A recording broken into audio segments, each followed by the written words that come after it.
एक दिन बादशाह अकबर अपने दरबार में गहरी सोच में डूबे बैठे थे। चेहरे पर चिंता की लकीरें साफ झलक रही थीं। दरबारियों में खुसर पुसर हो रही थी कि आखिर बादशाह को क्या चिंता है। तभी बादशाह अकबर ने आदेश दिया। बीरबल तुरंत हाजिर हो। बीरबल हमेशा की तरह मुस्कुराते हुए दरबार में हाजिर हुए और बोले। हुकुम करें जहांपना। अकबर ने एक गहरी सांस ली और बोले। मेरा अनमोल हीरा कहीं खो गया है, जो मेरे लिए बेहद खास था। उसे ढूंढने के लिए मैंने पूरी सल्तनत में खोजबीन करवाई, लेकिन कोई सुराग नहीं मिला। बीरबल ने मुस्कुराते हुए कहा। जहांपना, चिंता ना करें, हीरा मिल जाएगा, पर थोड़ा धैर्य रखना होगा। अकबर ने पूछा। क्या तुम्हारे पास कोई योजना है? बीरबल ने आंखें चमकाते हुए कहा। हाँ जहांपना, मुझे एक मौका दीजिए, मैं सच्चाई का पर्दाफाश कर दूंगा। बादशाह ने इजाजत दे दी। अब बीरबल ने दरबारियों से कहा। आज रात दरबार में एक खास आयोजन होगा, सभी दरबारी मौजूद रहे। रात को पूरा दरबार रोशनी से जगमगा रहा था। बीरबल ने कहा। मुझे लगता है कि हीरा यहीं किसी के पास है, इसीलिए मैं एक तरकीब अपनाने जा रहा हूँ। सबने हैरानी से बीरबल की ओर देखा। बीरबल ने ऐलान किया। आज रात हर दरबारी के कमरे में एक जादुई दीपक रखा जाएगा। सुबह होते ही जिस दीपक की लौ सबसे छोटी होगी, वही चोर होगा। ये सुनते ही दरबार में खलबली मच गई। सभी अपने अपने कमरे में चले गए। सुबह होते ही बीरबल ने सभी के दीपक इकट्ठे किए और गौर से देखने लगे।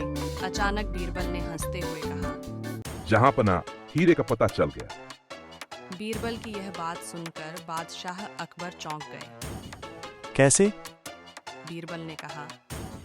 जिसने हीरा चुराया है, वह डर के मारे रात भर अपना दीपक बुझाने की कोशिश करता रहा, ताकि उसकी लौ छोटी हो जाए। लेकिन उसको क्या पता था कि ये दीपक जादुई नहीं है, बस साधारण दीपक थे। एक दरबारी सर झुकाए हुए खड़ा था। बीरबल ने मुस्कुराते हुए कहा। मिल गया हीरा। दरबारी के डर के मारे हाथ पैर कांपने लगे और उसने सच कबूल लिया। लेकिन तभी एक और दरबारी खड़ा हुआ और बोला। जहांपना, यह हीरा असली नहीं है, यह तो नकली है। दरबार में फिर से हलचल मच गई। अब अकबर ने बीरबल की ओर देखा। बीरबल ने शांत स्वर में कहा। जहांपना, असली हीरा अभी भी किसी और के पास है। बीरबल ने सभी दरबारियों से कहा। मैं अब एक और परीक्षा लूंगा। इस परीक्षा के लिए सबको महल के बगीचे में चलना होगा। सभी दरबारी और बादशाह अकबर बीरबल के साथ महल के बगीचे में पहुंच गए। बगीचे में पहुंचते ही बीरबल ने सभी दरबारियों को एक एक पौधा दिया और कहा। जो दोषी है, उसके पौधे में सुबह तक फूल खिलेंगे, और जो निर्दोष है, उनके पौधे में कुछ नहीं होगा। रात बीती और सुबह हुई।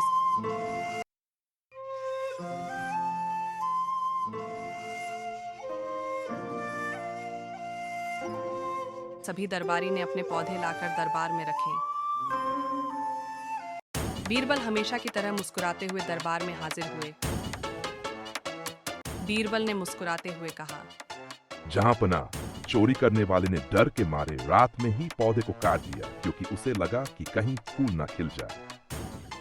अकबर ने जैसे ही पौधे देखे तो पाया कि एक दरबारी का पौधा कटा हुआ था। बीरबल ने दरबारी की तरफ इशारा करते हुए कहा। यही असली चोर है।